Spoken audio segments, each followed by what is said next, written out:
Good morning, everybody. Welcome to the Social Housing Roundtable number 109. Great to have so many people in the room already, and we're in for a really kind of interesting discussion today on a topic which even kind of 12, 18 months ago probably wouldn't have gained as much interest as it does now. Compliance, data, everything in that kind of space is just growing and growing all the time. So it's great to see so many people in the room already and many still joining. To those who don't know about the Roundtable, if it's your first event, my name is Matthew Baird. I've been running the Social Housing Roundtable now for 3 and a bit years, really heavily kind of across the last 2, and then the last 6 months, we've just seen it grow kind of exponentially every week, which is amazing to see. The idea behind the Roundtable was that it's to bring a place where people can come together, talk about some of the key issues in housing every single week. Very, very varied, as you probably noticed if you are if you're a long-term subscriber. And it was a place where sometimes when you go to conferences, you go to events, it's the same speakers or the same names that kind of get to go. So this is a place where it doesn't matter if you've been in the housing sector for a week or so, or whether you've been in for 20, 30 years, your voice is equal and welcome here. So it's lovely to have you with us. Day to day, I am a recruiter. This is funded by my recruitment business. It's why it's free for all. So my favor is always is that if you are involved in recruitment, please do reach out to me. Your money, your funds, the work you work with me goes towards keeping this running for free. So that's the promise I will always make, is that if you keep using me for your recruitment, then I will keep this running for free for all. Now, today is a little bit different because we actually got a sponsored event, and I'm incredibly grateful to True Compliance for doing so today. Like I say, it's only been this year. We've had a few episodes that have been sponsored, so I'm incredibly grateful for them to coming on. I met Ollie and Alistair, I think originally via LinkedIn and via the Roundtable, and then at an event, and it's kind of grown from there. So they're a brilliant team to be working with, and someone I've already advocated for with a couple of clients that I work with. So genuinely actually believe in them as a business, which is always nice to be able to say. But I'm going to pass across to Alistair to introduce True Compliance, to introduce the topic and the session today, and I will be sharing the slides as soon as I've loaded them up. So I'll leave you to do intros, Alistair, and let me know when you're ready for me to start. Sure. Yeah. Well, I think we're ready to go. Are people still coming in? They will do throughout. I think we start, and then we've got plenty of time for the discussion and everything that will follow up as well. No worries. Well, thanks for introducing us. And 109. That's my lucky number for today, anyway. So look, our sector is getting a lot of negative press at the moment. I think most people in the room would recognize that. There's quite a lot to deal with, a lot on the collective social housing plate. You won't be surprised to know that lots of people are still thinking about Grenfell and how Gove acts. We don't need these slides up. Sorry, Matt. Thank you. DLUC, there's you've probably heard about some councils going bankrupt, apparently, still feeling things from the rent freezes that were in place, and of course building safety cases have come in quite recently. From my background, fuel poverty, mold and damp and disrepair cases are still something that are on the rise and of interest. And of course, we're all still trying to get to net zero. Remember that? All with a bit of a backdrop of the cost of living crisis, which is, I would expect, affecting all of us still personally and professionally. So lots to deal with, as I said. There's also a press spotlight. I was speaking with some people in PR and some journalists recently in the housing sector. And you know what? They're not really looking for good news stories at the moment. They seem to be focusing on the negatives. There are plenty of good news stories all day, every day in this sector. And I think one thing that I'd like to say to any journalists and people in PR is we probably need to do a better job at highlighting some of the positive things that happen in this sector.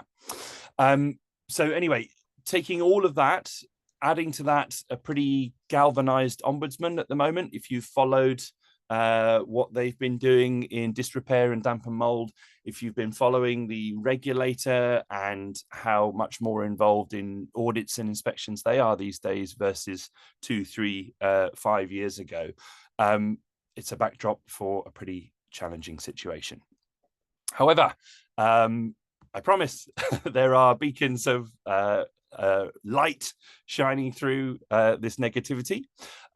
So the sector continues to do a difficult and essential job and the positive repercussions are felt throughout our society. So to all of you that need this, if you're tired and feel a bit downtrodden, you're doing a great job, and keep up the fight. So there we go. There's my happy clappy bit done. What I have seen in the sector, given all of these sort of negative backdrops, is that there is still an appetite and a willingness from the sector to change this.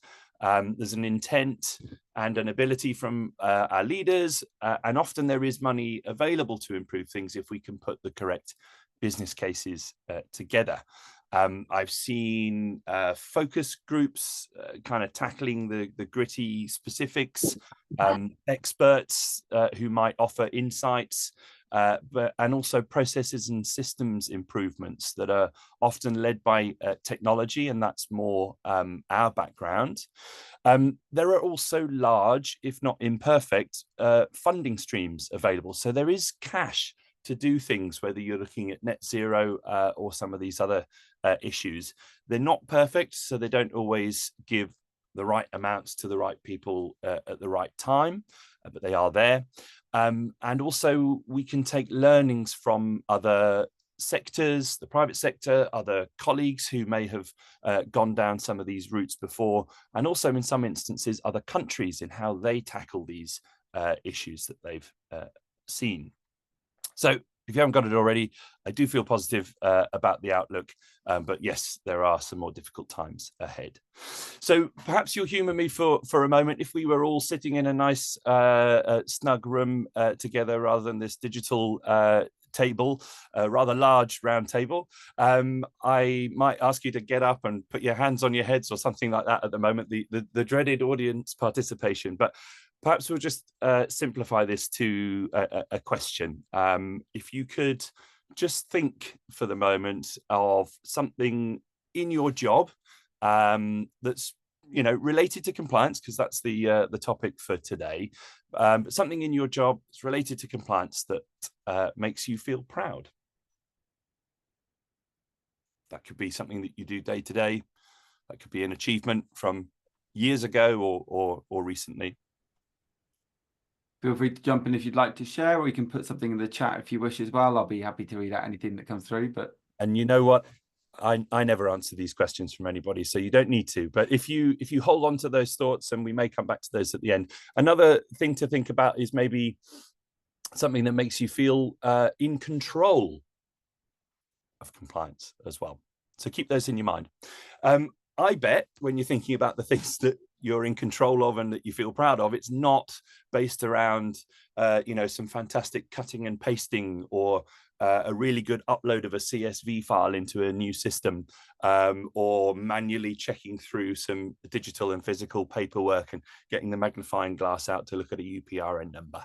I imagine it's not searching through multiple filing systems and folders to find things like evacuation strategies or compliance certificates for private landlords and that sort of thing.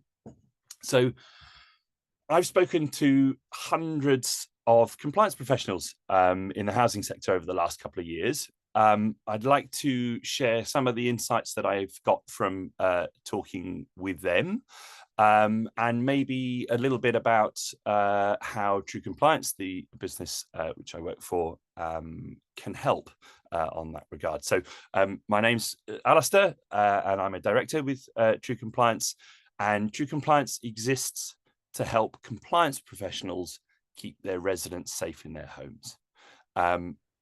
It's as complex and as simple as that. Everything that we do is aimed at giving compliance professionals in the housing sector the tools, usually digital tools, to help achieve and manage compliance, which ultimately will keep your residents safe in their homes. I'm not a compliance expert, unlike many of you in the room, but I have spent the last 15 years providing innovative tech solutions into the housing sector. I do have a passion for using tech to help people, and that's residents and colleagues alike. I think there's a huge amount that can be done with the right technology deployed in the right ways. And for me, I kind of hope to leave you with some ideas on how the valuable and important work that you're doing can be recognized, but also maybe improved, and what impacts making changes and improvements in areas like compliance can have on all these other things that we talked about right at the beginning. So in trying to think of a title for this, we came up with compliance is complex and changing. Let's simplify it by using data that you already have. But perhaps we should start off with, oh, sorry, first of all, does anyone disagree with that statement? Again, perhaps you can tell me at the end. If you do disagree with it at the moment, maybe you won't by the end, but we shall see. So compliance is complex and changing. We can start with maybe a definition, because as soon as you go into a subject, people always argue about what you're talking about. So for now, the definition of compliance is going to be adhering to requirements, standards, or regulations to keep occupants safe.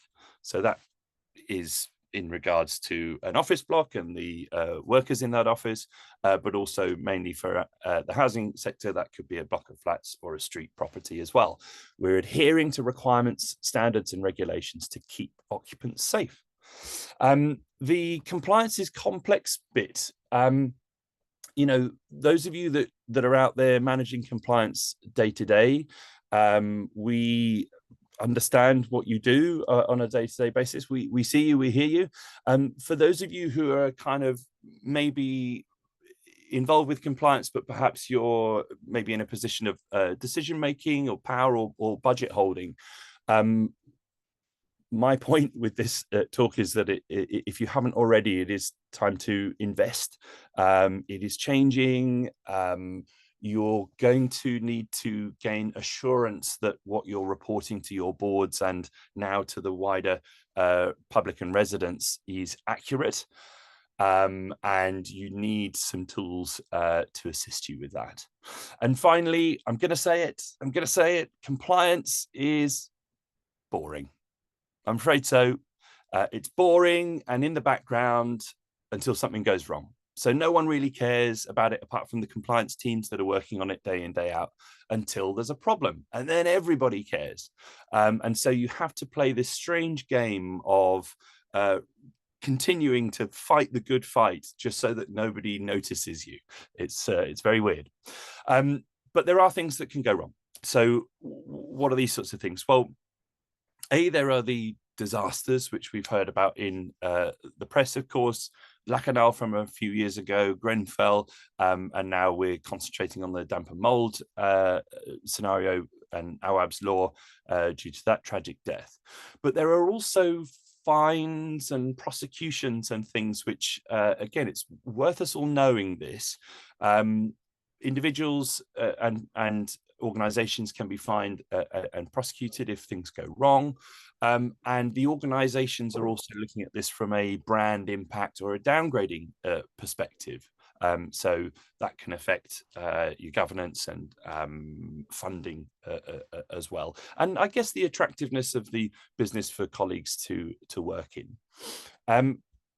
But what are the things that we do well in this area? Well, as I said, I've spoken to hundreds and hundreds of compliance professionals in the housing sector, and I see passion, I see commitment, I see people taking responsibility for this.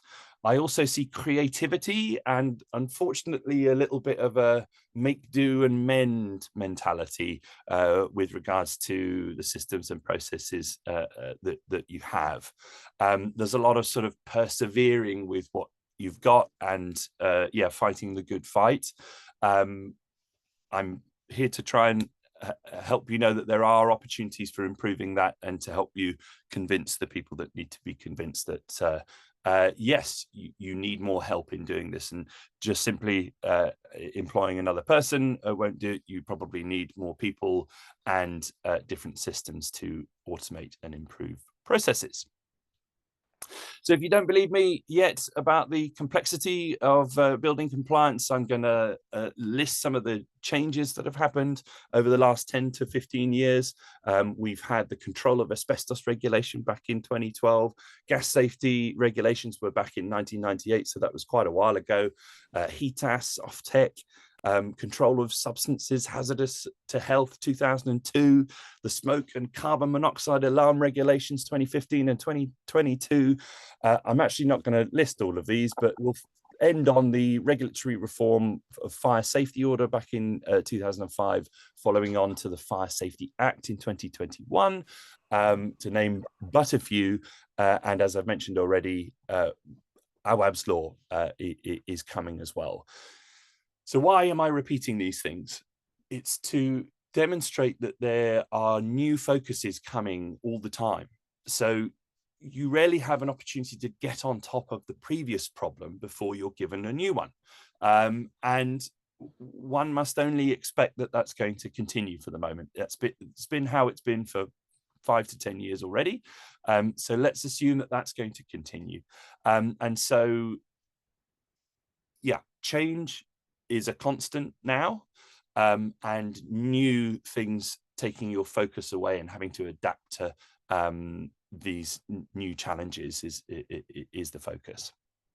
So when it comes to managing building compliance, providers have had to change these processes and adapt to changes, often using existing sort of disparate bits of technology, spreadsheets, folders, a couple of little specialist systems, or we see people using a kind of one-size-fits-all system. So you might have an asset management system or a housing management system that does lots of different things, and you've sort of tried to get it to work with compliance, but you're still doing things on the side with spreadsheets for reporting.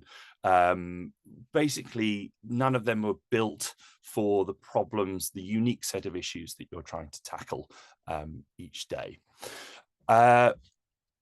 Matt, perhaps you could put up the slide that we had there. I've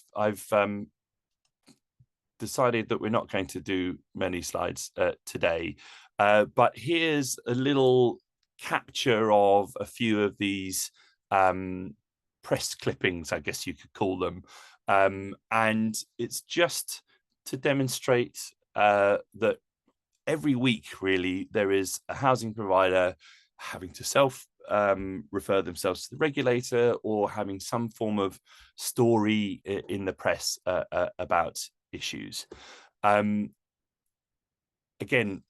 all of this is not coming from malice or incompetence. It's usually a breakdown of sharing of information and data management, or at least that's our perception of it.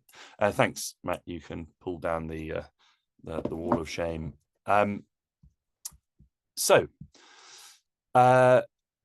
Yeah, we talked about the new compliance streams. So mold and damp, we've had fire doors, CO alarms, etc.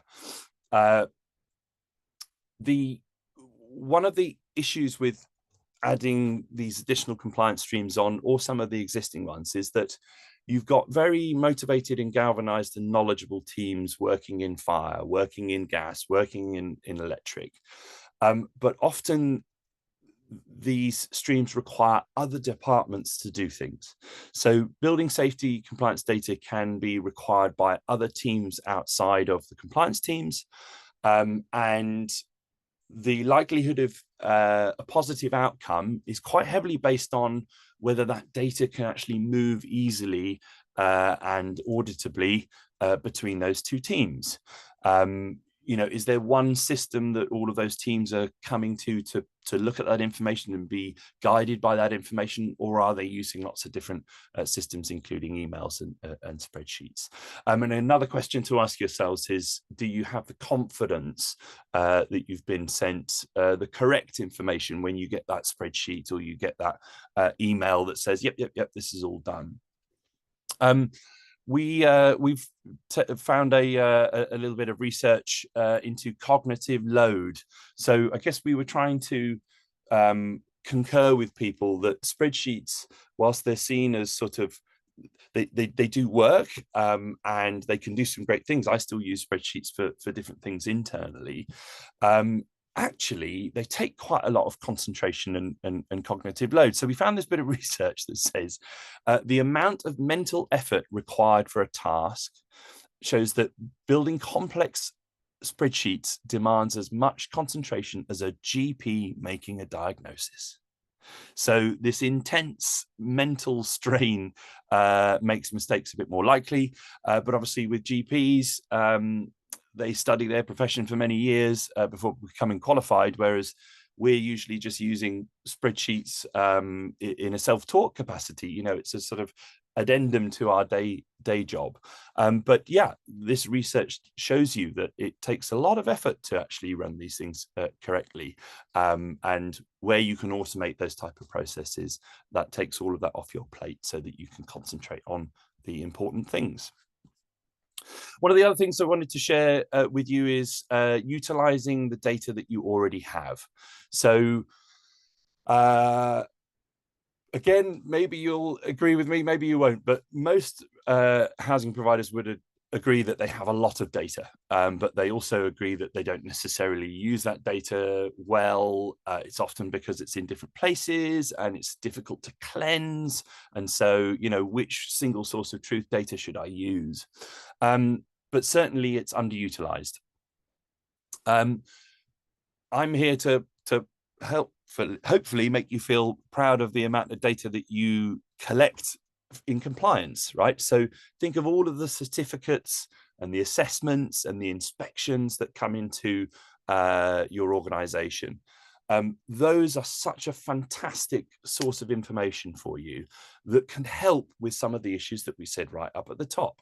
Wouldn't it be great if when some new regulation came in for building safety cases, that you'd actually already captured a load of that information that was required via a single compliance management system? That would be good, wouldn't it? An example of where I guess True Compliance has done this with existing customers is when the carbon monoxide detectors, if you remember this, carbon monoxide and smoke alarms, now you need to make sure that you're compliant with that and reporting on that. Luckily, we've been gathering all of the information from the certificates and assessments that come through our system each day for thousands and thousands and thousands of properties. And our clients said, oh, we need to know which properties have got these carbon monoxide detectors, when they were installed and all this sort of stuff. All of that information was on those certificates already. We were able to, with a couple of clicks, create some reports and dashboards so that that could then be reported against. Nobody had to change their processes and come up with anything new. The information was already there. Another example of this, use the data that you already have angle, is gas engineers. Gas engineers go into most of your properties every year, once a year.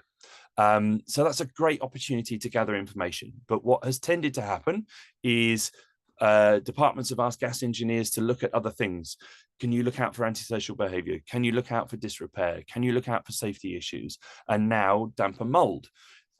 It's a great thing to do, but what we saw was that that information might have been captured by those engineers, but then it was going nowhere. It was sat in a digital drawer somewhere, not being used.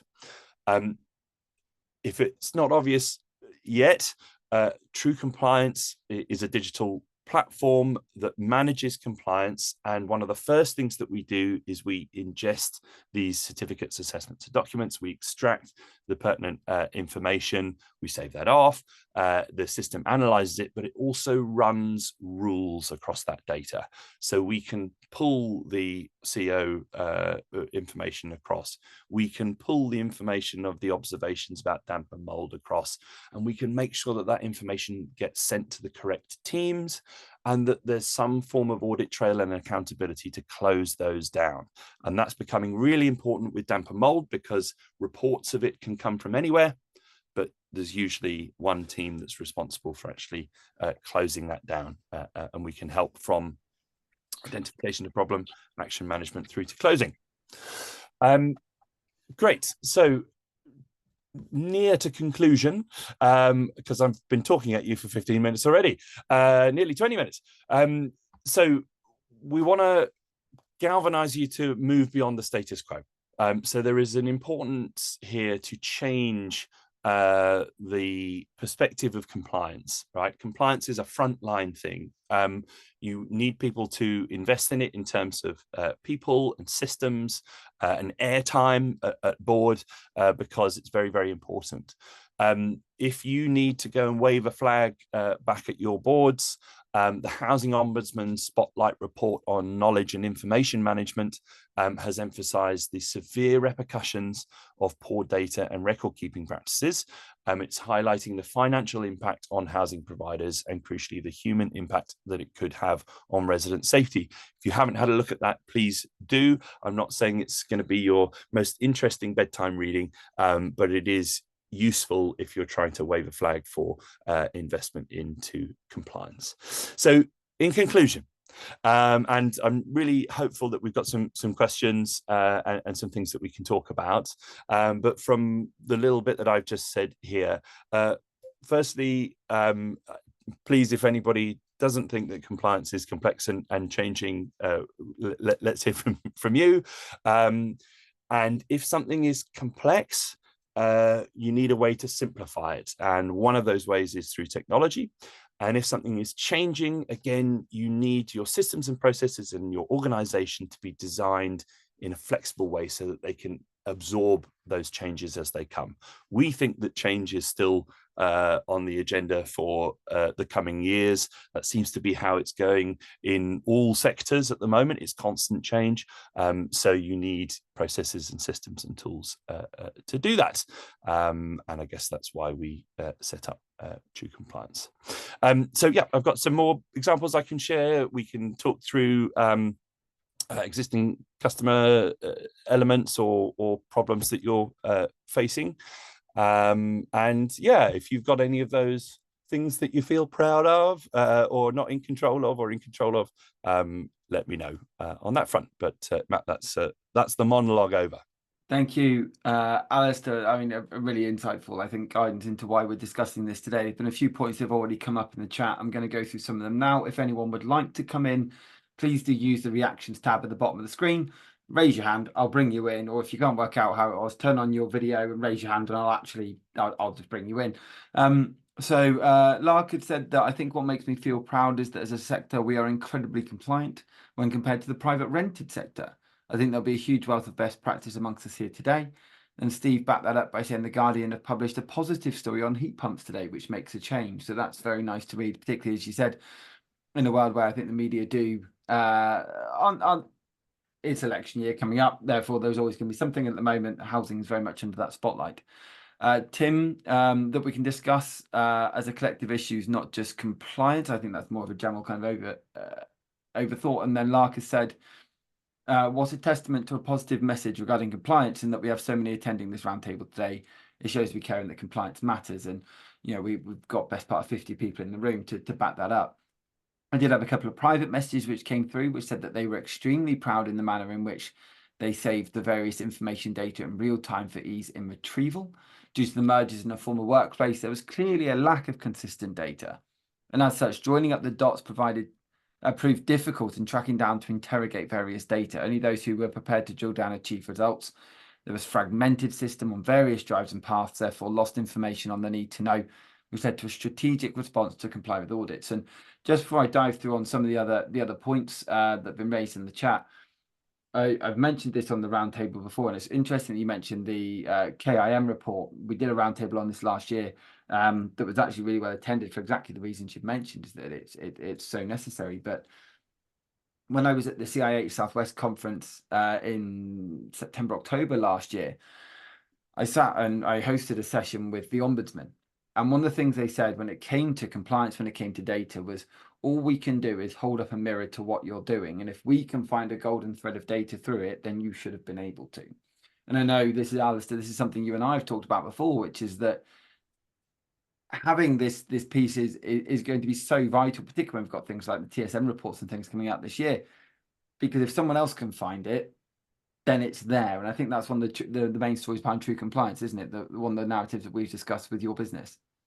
Yeah, one of the things that we are trying to avoid is plastering golden threads all over our website and things like that, because it's a bit of a it's one of those slogans of importance, like AI as well. But the bit that we do allows for a golden thread to come through our system, if that makes sense. So we're not going into properties and doing checks, but we are taking the output information from those checks.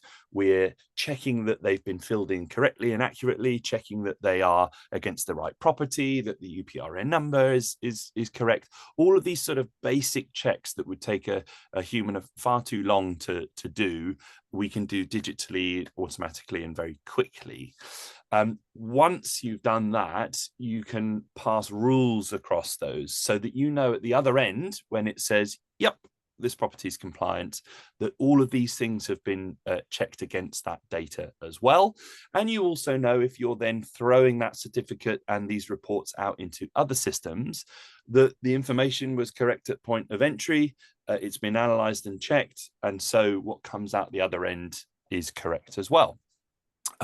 And having looked at technology over 15 years, you can see how we've got into the situations we have. We kind of had pen and paper to start off with, then we had some systems coming in that made things much better than they were, and then we kind of got into a situation where there were lots of systems, but none of them were talking to each other, and they still required us to do the sort of entry. And that's where this like mishmash of data problems has happened.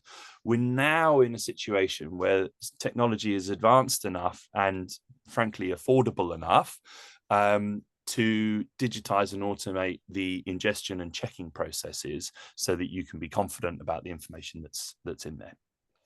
Thank you. I'm going to bring Tim in before I go back to the chat. So Tim, over to you. Good to have you with us today.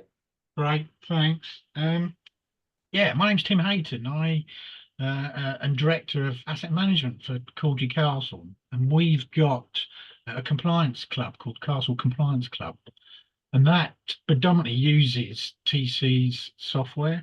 So I just thought I'd just give sort of 4 minutes or so of my thoughts, which latch on to what Alistair said.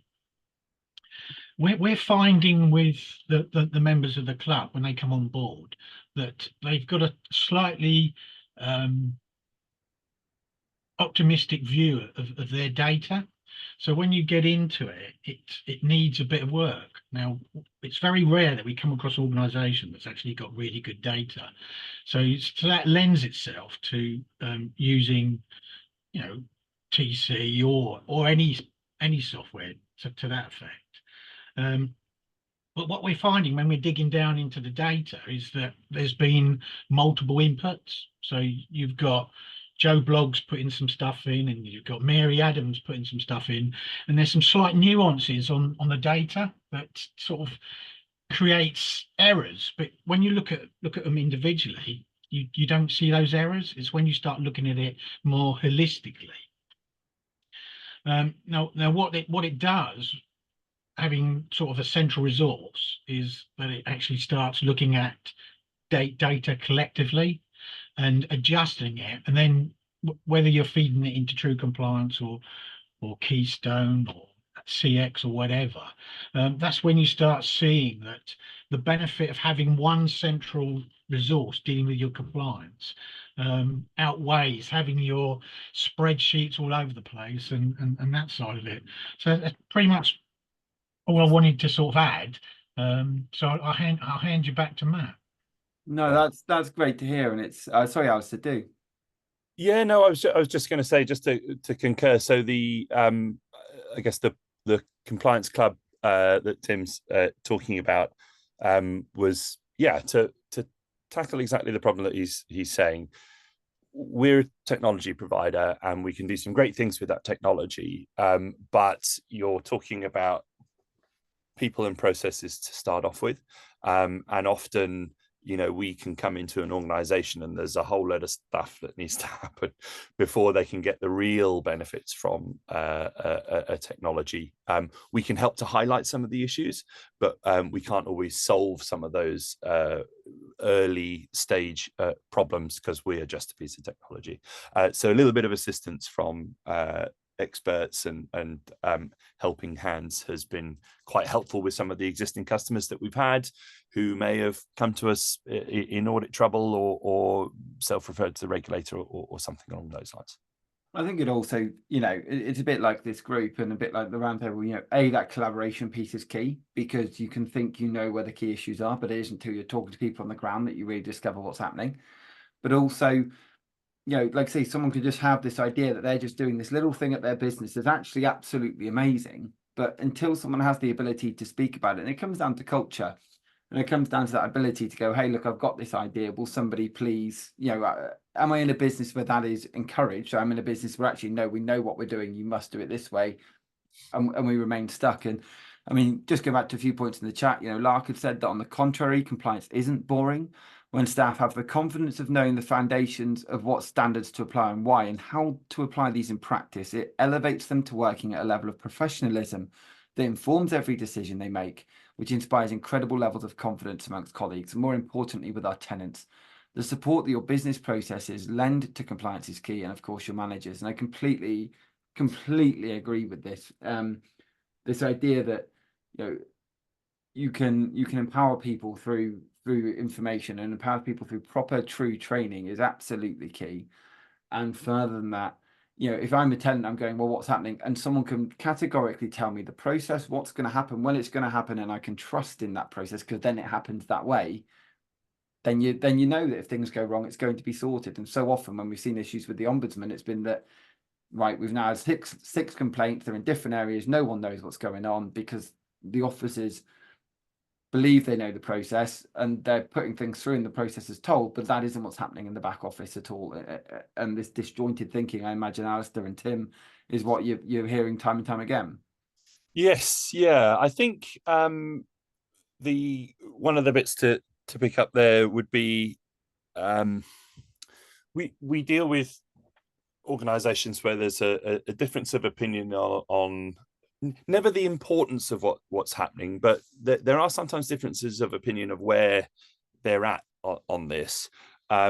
If I had been in a job for a while and there might be a system coming in to sort of magically check everything, there's some fear there because you're like, that might highlight some issues that we have in our processes, and that's something that I've been responsible for.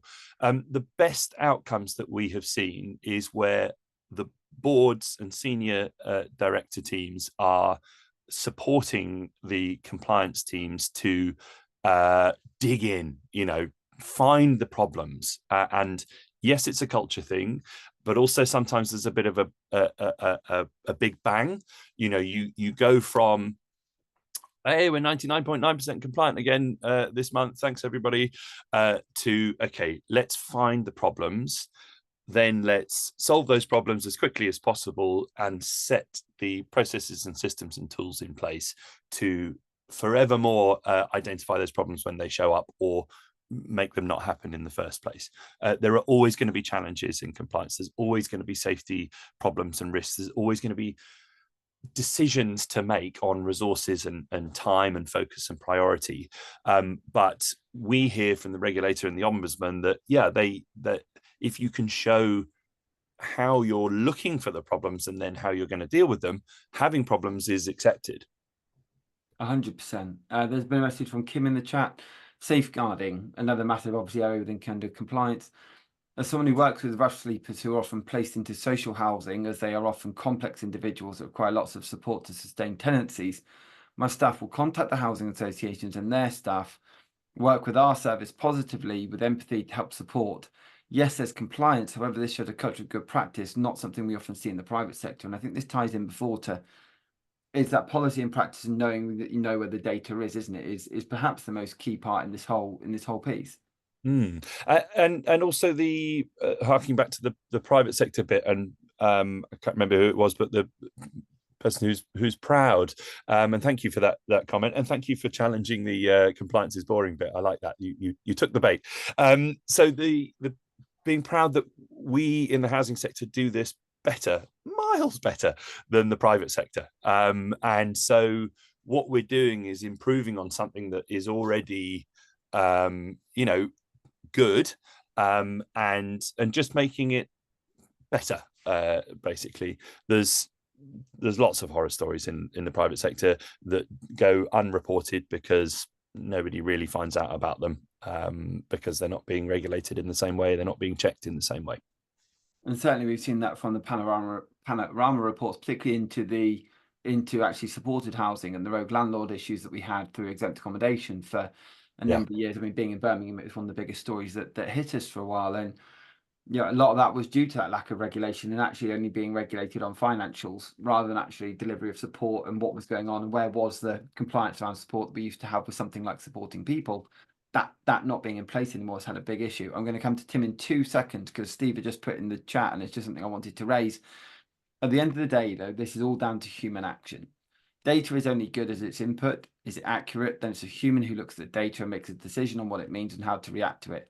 Policies and resources have to be enough to ensure this human interaction is as good as it possibly can be. And as to from a true compliance perspective or from a general kind of conversation in the sector perspective, is that something the sector is still trying to embrace or move away from, is human decision making, do you feel, when it comes to compliance and data? Oh, big one.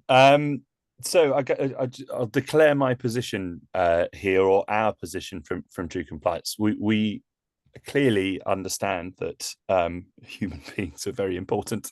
There's empathy and complex decision making that computers cannot do at the moment.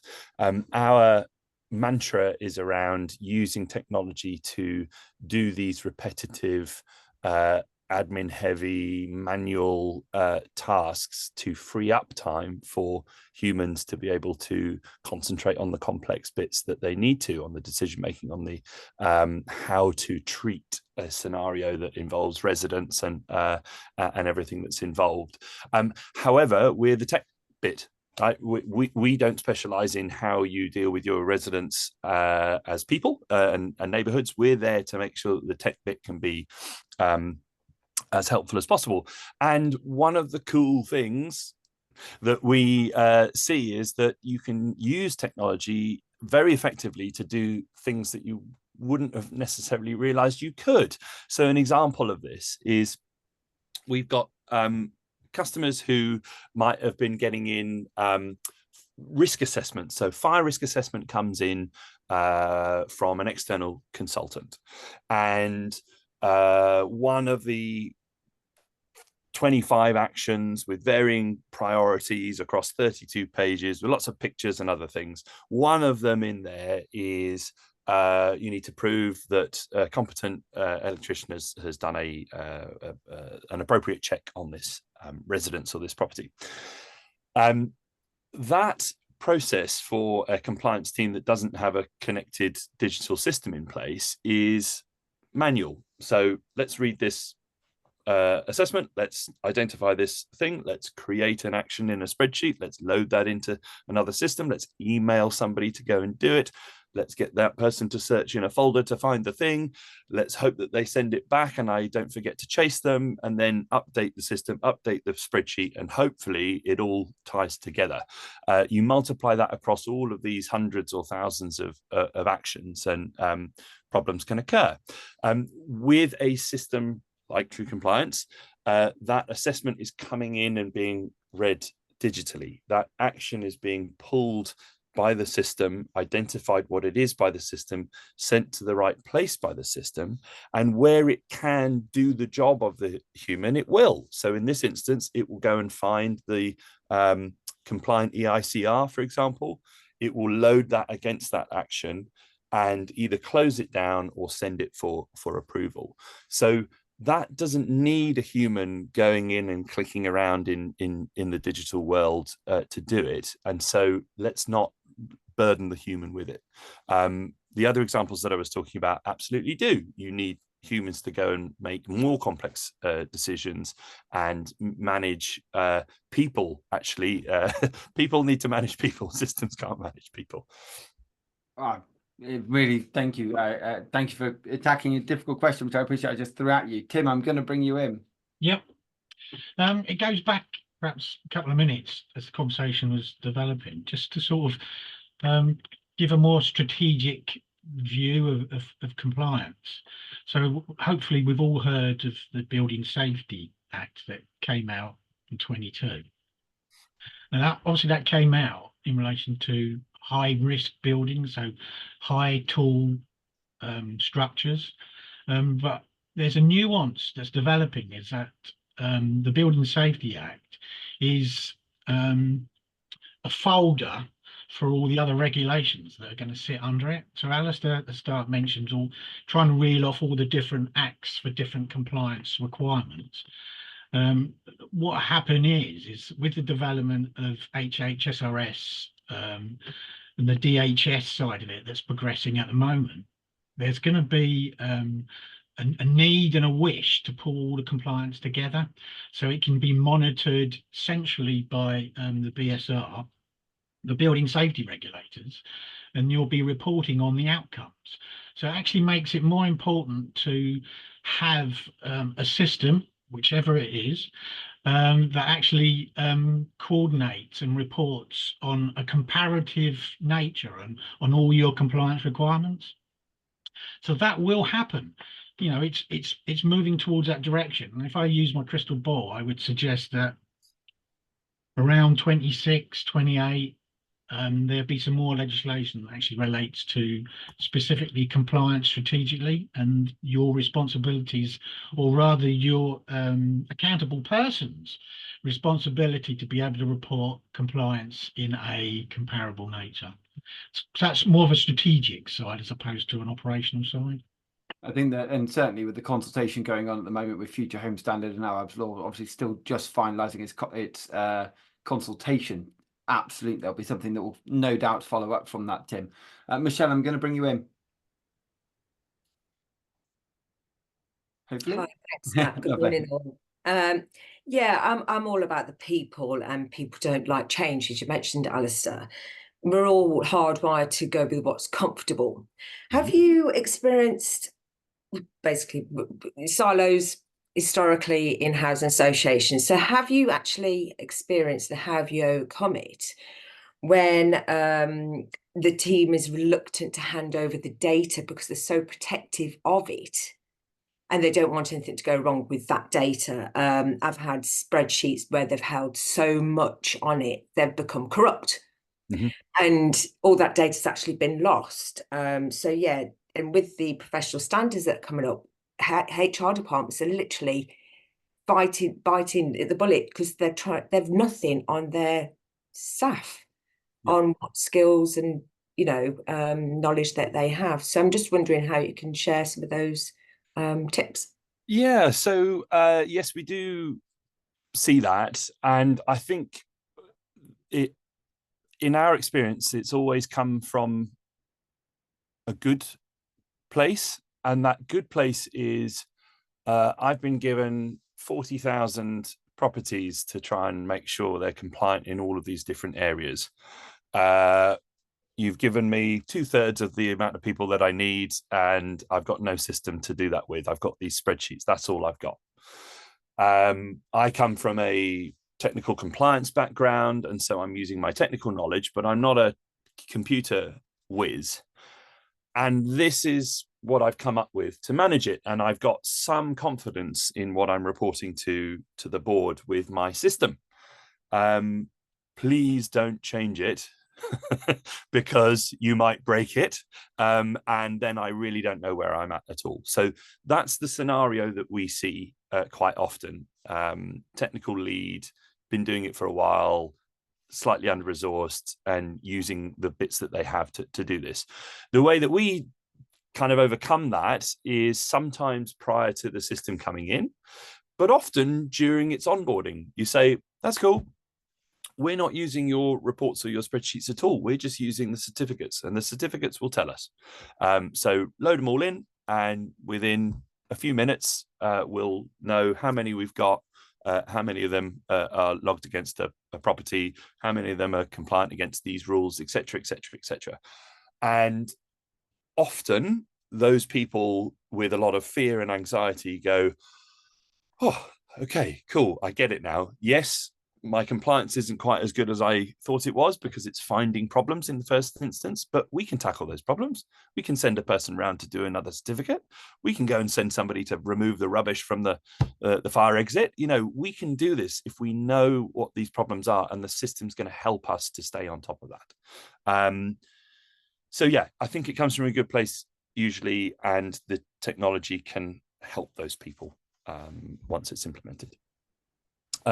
It's led me on to one other thing that I wanted to mention, and again, you may concur with this or you may not, but what we think we see is a sort of traditional technical, and I don't mean technical, I mean gas, electric, qualified technical.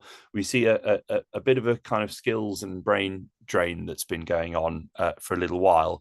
A lot of people that I used to deal with 15 years ago, talking to them about boilers and things like that, they've retired. And somebody without those 10 years in British Gas or as an electrician has not gone into that role to replace them. They've been replaced by people who are managing compliance. So that brain drain of the technical knowledge has to be replaced in some way. Yes, you can rely on your contractors to a certain extent, but then you've got to check what they're doing because they're not your employees. And certain elements of the technical skills drain that are happening can be replaced by the technology because you have a rule and you check the information against that rule and it's either passed it or it hasn't. We can't take the role of these skilled people at all, but we can replace and mitigate some of that skills drain. Thank you, Alistair. I think it's really we had a conversation on the roundtable a couple of weeks ago actually about this aging workforce. A huge amount of people we're losing from the sector, particularly in compliance and gas and everything in that sector. So it's really interesting to see that there's a tool in that to be used because we have to find a solution somewhere. Kerry Collins, great to have you with us. Do please come in. Sorry, I just wanted to say, so I've advised, so I'm a solicitor, and I've also worked as a project manager in housing. One of the things that it's a really interesting dynamic at the moment because it's fantastic that, you know, this professionalisation and, you know, the compliance and all of these wonderful things that are here to tighten and make sure ultimately that the residents, the customers are safer. But I think there's that balance, that challenges that teams are under enormous pressure, more pressure than ever.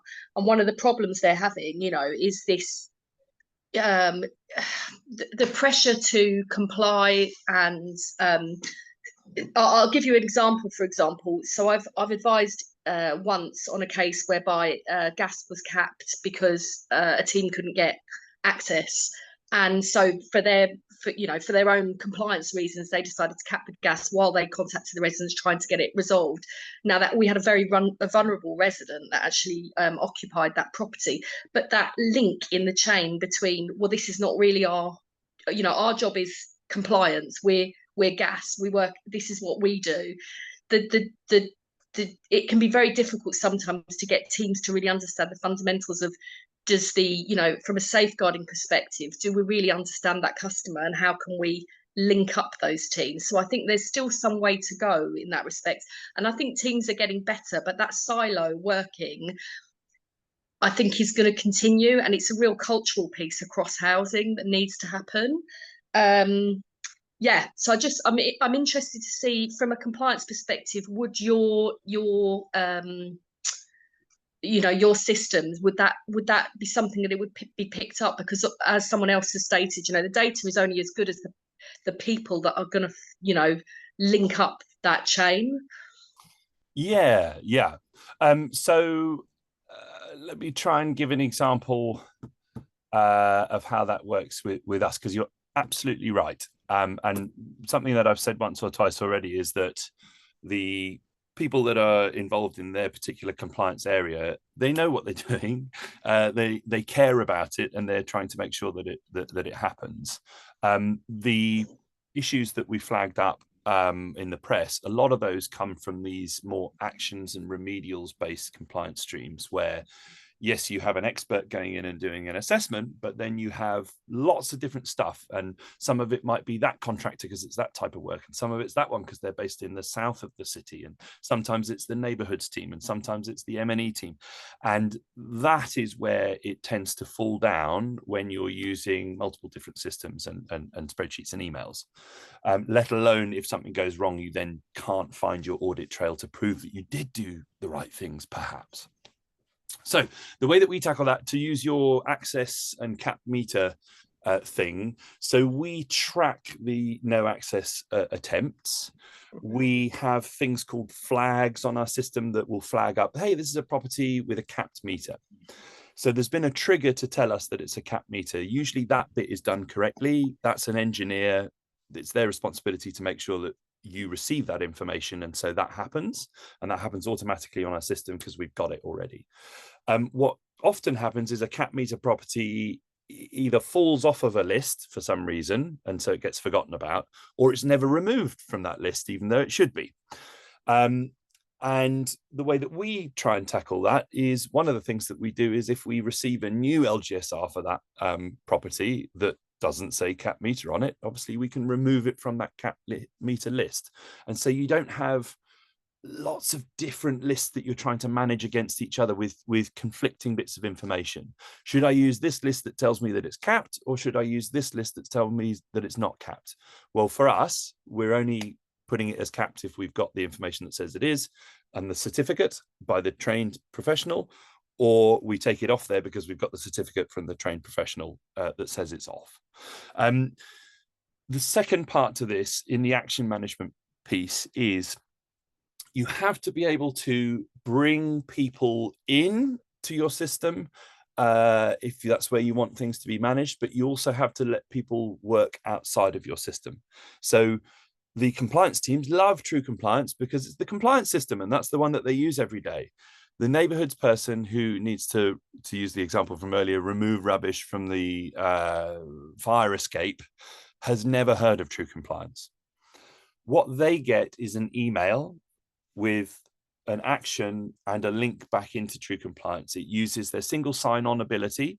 So they get the email that says, you've got something to look at, and they click it and they are pulled back into True Compliance, and they can reassign it or close it down or add evidence in there. We also have the ability for people to work in their own systems. So job management systems, it goes into the job management system. They do what they normally do in their system, and then it updates True Compliance back.